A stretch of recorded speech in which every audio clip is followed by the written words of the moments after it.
Hey guys, welcome to the third installment of the Sierra chart tips and tricks YouTube series here. Um, I was thinking today of all of the things that I do every day that maybe I take for granted and that other people would possibly find helpful and useful, as far as some of the little tips or shortcuts or space saving types of things that I do in Sierra charts. So without further ado, I'll just be talking about four general things. The trade window, there's a called a draw volume profile tool. The third thing is the trade and current quote symbol. So using like a micro contract and then having all the data on the screen in your DOM for the ES contract. And then also just a little bit about chart tab, renaming them. And I find that that kind of can save me some space. So without further ado, I will talk a little bit about the compact trade window. So the trade window is this guy here. I believe out of box it's set as like the main tab, and most people look at the targets to set all the particulars for their order types and whatnot. And you have this little button called C, and it basically all it does is it makes your trade window more compact, which saves space. Okay, as you can see, when I have it on main, and I've got all of these columns in the trade DOM collapsed or set to as small as they can possibly be, um, you know, I still can't even see the edge of all of the columns that I have in my trade DOM. So one of the things I like to do is just hit the C for compact, and there you go, it's much smaller, right? So another thing you can do is you can have this either on the right or the left side. Okay, so go make sure you just oops, click somewhere. Let's make sure. Click somewhere on the chart DOM where you won't enter into a position, and then go up to your chart settings, right? And you can see down here that the DOM is highlighted, so I know that it's selected, right? In terms of when I click the menu, I know it's going to bring up the chart settings for the chart DOM or the trade DOM, which is kind of considered its own chart for chart settings. So anyway, open up the chart settings for it, and right up here, kind of the middle top right here, attach trade order to right side. If I deselect that, it's going to put it on the other side. As you can see, I put my time and sales in here under the space that is created underneath the compact trade DOM, right? And so putting the time and sales here, what does that do? It just helps me utilize precious real estate in Sierra chart. Okay, so I like mine on the right side because I like to be able to see current trade bid volume and current trade ask volume right next to my chart. So that is one cool thing. Another cool thing that a lot of folks do not know yet about the trade DOM, it normally has your account. I'm in a sim here, but if you go into menu and then settings and hide trade account list, it'll get rid of this field here for your account, right? So that could be a little tricky if you go from sim to normal trading, right? And it doesn't indicate whether it's a sim or not. So, obviously use that with care, but it is there, and it's, a nice way to have, some sort of live stream or someone looking over your shoulder while you're trading and not knowing your account number, right? So, anyway, we will go back in here to the settings. We'll turn this back on. I like keeping my time and sales right here. And one of the things that I do is I do not show the title bar because the title bar takes up space. I'd rather have it really small here, right? And you can still get into the menu right here. So the title bar to me is just redundant. I know it's a time and sales, and it's attached as part of my chart book. One of the things you'll want to do is you want to make sure that this chart DOM is not always on top, so that when you put this on top, maybe you make this always on top. I think if it's attached, it is usually always on top, the time and sales. But monkey around with that. Um, but what I do is I combine the records with the same time and price, and what that does is kind of acts like a cumulative last sale, right? So you can kind of see this matches a little bit with this, right?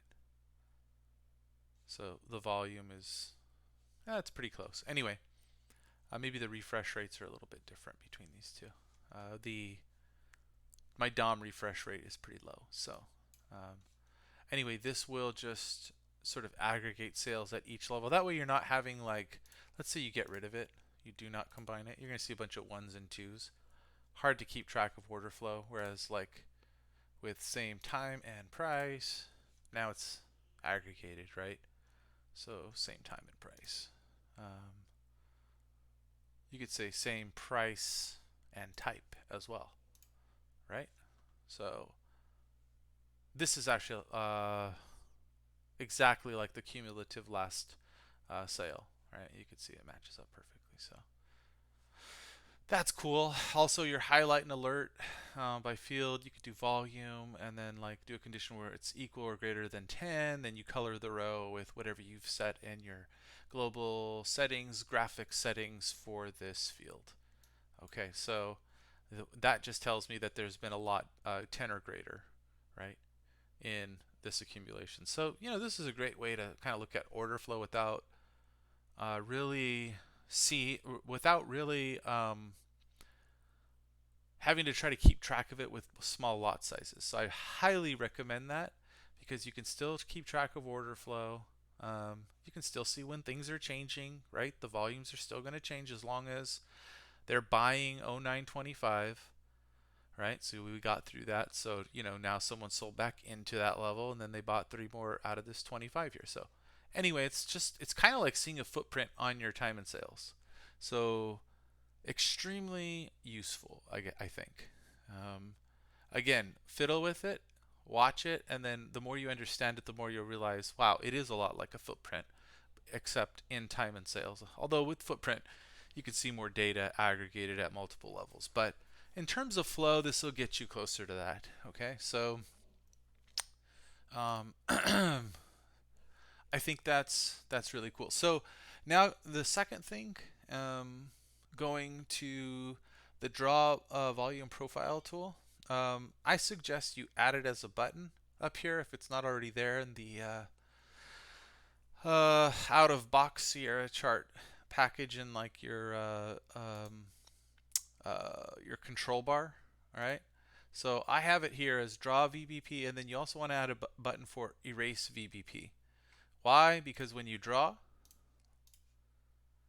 you want to be able to quickly erase maybe everything you've drawn. You can always right click it and then hit erase drawing, and that'll get rid of just this one. But let's say you draw multiples, which in this case these are configured as the white or gray is volume, and then deltas at every level for the region that I've selected. Okay, so you can see that here. And maybe I want to get rid of all of them. Well, this button, erase VBP, boom, gets rid of all 3 at once. So, and the way you do that is just you go to customize your control bar, and then again, I already have it in here, but you add it by going into tools, and it'll be in here somewhere. It'll be like what is it? Did I already miss it? Oh, volume profile tool. Okay, and then I go into the properties and I call it something. I think mine is called draw, and then a \n is the code in Sierra chart for whatever's after that on a second line. So I call it draw VBP. That's just what I do, and it's the volume profile tool. Okay. Um, so go ahead and add it, and then add the erase one. It'll be right again in the tools. Just expand that, add it in there, okay. And as long as you've watched my previous videos and you've seen the tool configuration 1, 2, and 3, this will already be in here. Okay, so what you would want to do is, this draw VBP tool. Um, so when you select it, you see how this TC1 is selected. It's slightly, I don't know, it's got the selection color on it, which is just a kind of a whitish gray color. Right now I'm selected TC2. I'm still selected on the draw VBP tool. So let's go back to TC1, and let's say like in this case, I love trading with deltas. Okay, so on this right side, the green and red bars are deltas for the Globex session. Well, maybe I want to look at only the deltas for this little area here, right? And maybe that'll give me a better idea about how it's going to play out. And I want to see the cumulative deltas. Well, the way I have this configured, and I'll show you how to configure this, is select draw VBP, select TC1, and then now I can select this region. Okay. That's actually not well drawn. I want to include this bar, but not this bar. So we'll be a little more careful. Okay. So I've selected that. Let me just zoom in on it a little bit. About like that. Okay. These numbers here tell us the net deltas at every tick from this bar forward. So you can see there's some negative deltas to the downside and some positive deltas to the upside, right? And then you can see the volume outline as well as the POC, right? Is that useful in determining whether you think that this structure here will break up or down? Absolutely. It is very, very useful, and I use it all the time. Indeed, I'm actually good at looking at the footprint and determining this, but this is another way to really isolate regions, especially if you have a bar chart. I don't think that this works well, if at all, on a footprint chart. You can try it, but I use this mainly on a bar chart to look at structures like this, like that are kind of this pennant shape after an upthrust. Okay, so the way that you would configure this, I will hit erase VBP, is first you add this draw VBP or volume by price tool. Okay, and then you go over to this TC1, you right click it, and you configure button. So it's going to ask you what chart study collection, right? So it's a study collection. Do you want to use for this volume profile drawing tool? Okay. And so you're going to do a drop down for the one that you want. Okay. But maybe some of your other charts that have studies have multiple volume profiles. So if you try to add multiple volume profiles from that study collection, it's just going to be a garbled mess. Okay, so what you want to do is, I'm going to start from scratch here. You want to go into File, you want to open up a new chart, right? Yes, H21. Put your symbol in there. It's going to load my default study collection into this chart.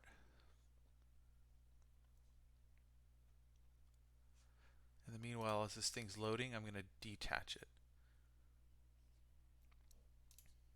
Alright, I've detached it.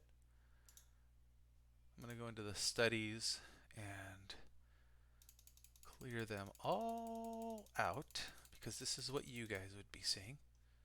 We're going to hit apply, right? And you just have a blank chart book, or whatever is your default chart book for a default chart study or no studies configuration for new intraday charts. And then I'm going to go here, since this is all cleared out, I'm going to go and type in volume by price. Oops, volume by price. There we go. And we're going to add it. So there it is. And then we're going to go through and we're going to change the settings. So this is defaulted to like 20 ticks per volume bar. Make that 1 because you want to see all the details. You want to do, excuse me, multiple profiles based on a fixed time. Let's just make the fixed time, use a different start time, 6:30 all the way to 6:29:59. Okay, hit apply on that. We can see that this comes up, but the settings are not done here.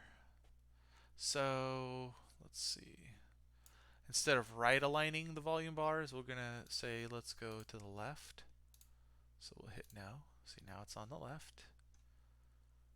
Display volume in bars. Okay, what do we want to display?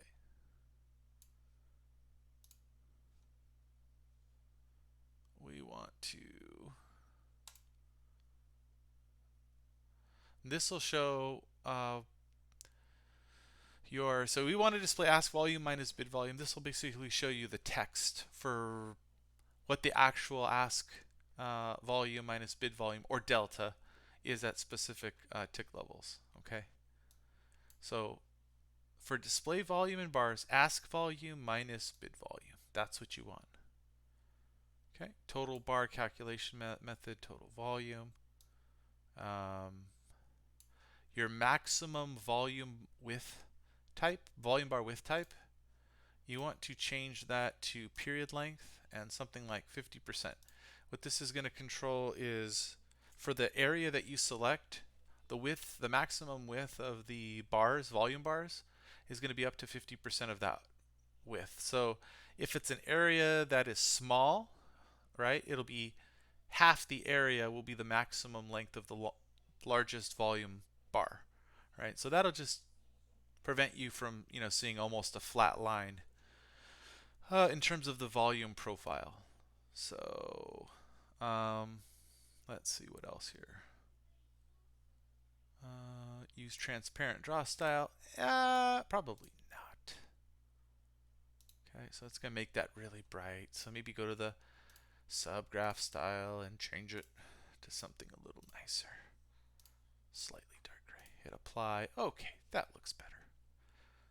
It's a good background so that you can see the delta, and it doesn't overwhelm everything. It could be even a little darker, but that's okay.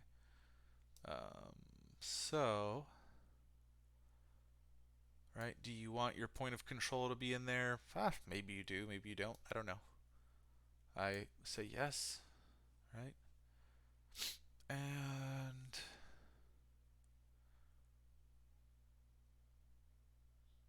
the volume bar draw method, what creates this looking like this is the filled volume bars. Okay, so bid volume and ask volume coloration here. Here are my settings, right? So your bid volume, which is what? Volume that hits the bid, so you would probably want it red. And then your ask volume, which is what? Volume that hits the ask, so right, showing initiative, probably green.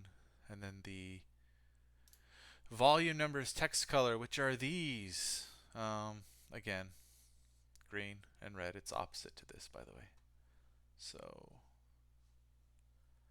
just an FYI. So if you set this one, just set this one opposite. Otherwise, you'll be getting the wrong thing. If at the end of the day you see a negative number here and it's green, then flip it. Okay, so that's easy. Okay, so now this study is, let's say it's it's set how we want. Okay, just in general, it's set to show deltas at tick and volume, right? Because what we need to do is be able to apply this style of volume profile onto the draw. What is it? Where is it? Draw volume by profile button up here. Okay. So to do that, we need to save it as a study. Okay, so let's do that. We know that this is what we want because this, when we go to configure this button, it uses a study collection. So that's what we're doing. We're just creating this new chart to work with this study so that um, we can save a single volume profile configuration as a study collection so that we can put it import it in there, and I'll show you that in a second. So you want to hit save all.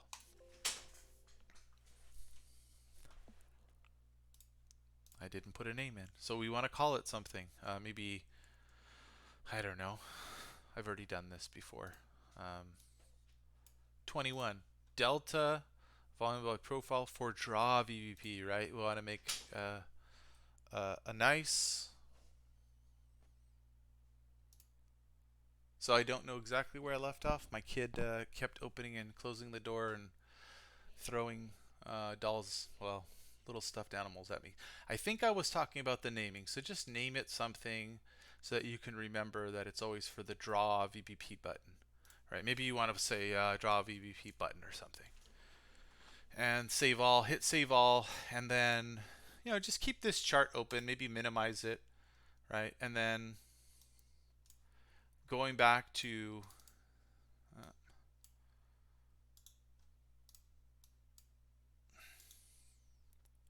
oh jeez, I'm failing.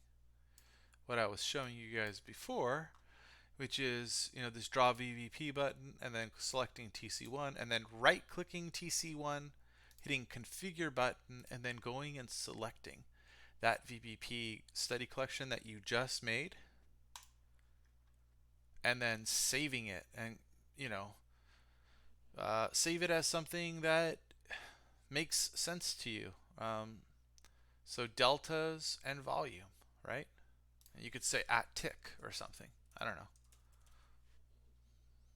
All right, hit save, hit OK. Now when you hover over that, it'll say deltas and volume at tick. Because what? You've hit the draw VBP volume by price tool, and now you're hitting TC1. So now this is configured to show you exactly your deltas at tick and your volume. So one of the things, and I didn't show you guys this, is in this study itself. Let's see if I can volume profile settings. In the study itself, in the volume numbers and text color, the volume by price study will automatically make the delta larger or bigger depending on how you adjust your scales. I always like it to be like size, like the text size to be 7. So just select this, the volume numbers and text, and then for your width size or size, just hit 7, and that'll apply to the study. So if you hit 6, it's even smaller. Okay, so and you can configure this any way you want. See, there's 8. Okay, so if that works better for you, for me 7 is just fine. So right now we can see what the deltas look like here, right? And is that useful for short-term rotations? Absolutely. So let's say you draw a bunch of these, right? You want to have that button for erase VBP, and it just erases all of them. You can select each one, right? Right click it, click erase drawing, and that's one way to do it. So anyway, boy, that took a little bit of time, but I think it is it'll be worth your time to configure this button so that you can kind of quickly go in and use a bunch of different volume profile types. Okay, so the next thing I wanted to show you guys is the trade in current quote symbol. So let's say you're a trader that is just starting out, and all you trade is MES, which is the micro version of the E-mini contract, right? Which is 1/10 the contract size of the ES or E-mini. So Sierra chart allows you to go into the chart settings for individual charts. And so you can right click here and oh, I've got to add it as a shortcut. But go into your chart settings. It's up here, our chart settings. And right down here under symbol, trade and current quote symbol, type in MES H21 CME and then use as trade symbol only. Hit apply. And what you'll see in your symbol field in the top left, once this thing loads, is that it'll say ESH, it'll say the symbol for ES, and then it'll say /MES. And basically, what this does is it allows you to see the ES chart, but if you try to execute on this chart, you will execute in MES, right? So let's say I turn on my trade DOM, okay? I've got a button for that, trading chart DOM on or off. Okay. If I go in here and look at the bottom right for my trade orders, you see how that's MES, right? So it's actually executing on the MES book. So the same thing applies here to your DOM. You can do the same thing, right? Just click somewhere on your DOM, go to chart settings, and once again, put in MES there. I like to copy and paste it and then just add the M. Oops. You could add a lowercase m, no big deal. A little bit of struggle sauce there. All right. So here, it'll show the orders for MES, and now it shows the ES book, right? So if you're like, well, I want to see what the ES book is looking like, but I want to execute an MES, that's fine. This is how you do it, right? Go into those chart settings, add a bunch more orders. Look, these are all MES orders. Quantity 5, right? So I've got it set to 5. So maybe you'll get filled in MES, but maybe you won't get filled on the ES, right? Because there tends to be a little bit of inefficiency. All right. Oh, filled in MES all the way down to the bottom. Okay. So is that not super cool, right? I think it is. Especially if you trade a lot of MES contracts. You don't want to be looking at MES data. You want to be looking at ES, right?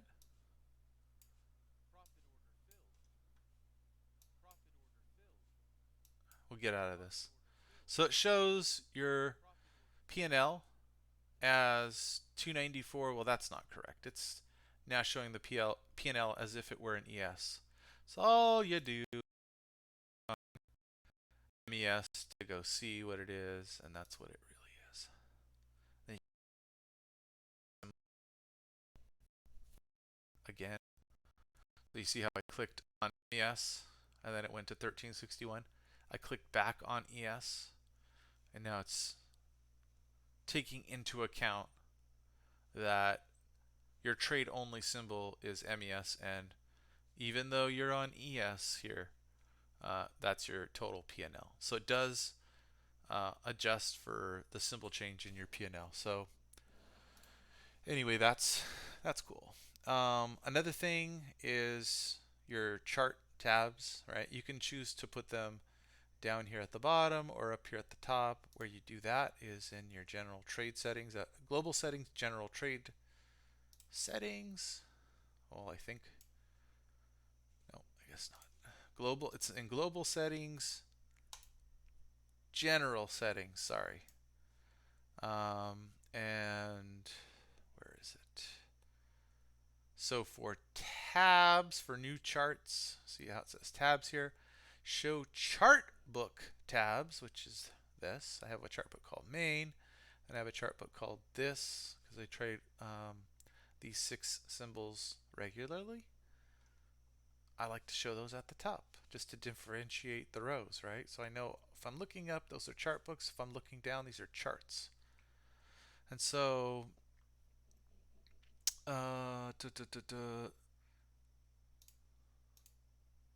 So the show MDI window tabs at bottom,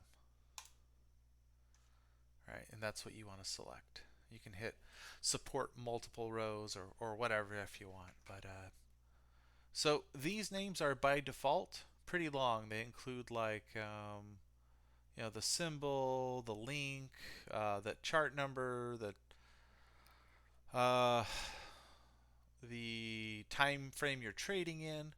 But I don't really always want to see that, right?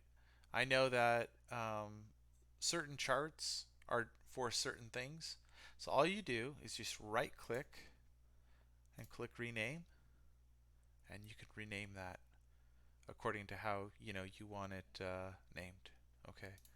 You can do that also by being in the chart itself, and then going up to chart settings, and then up to what was it? Advanced settings too. Title bar name, and then see this, use title bar name as tab label right there. So that will be sort of a shortened version, right? Or your version of what you want it to be called. But if you just right click this and hit rename, whatever you rename it to, it'll automatically select that use as chart tab name. It'll automatically default that to on, right?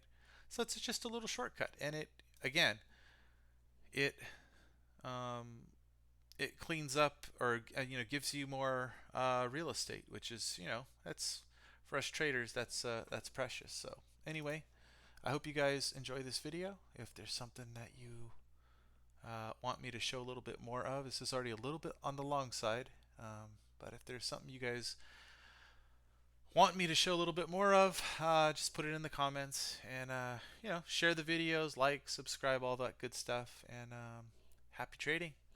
Take it easy.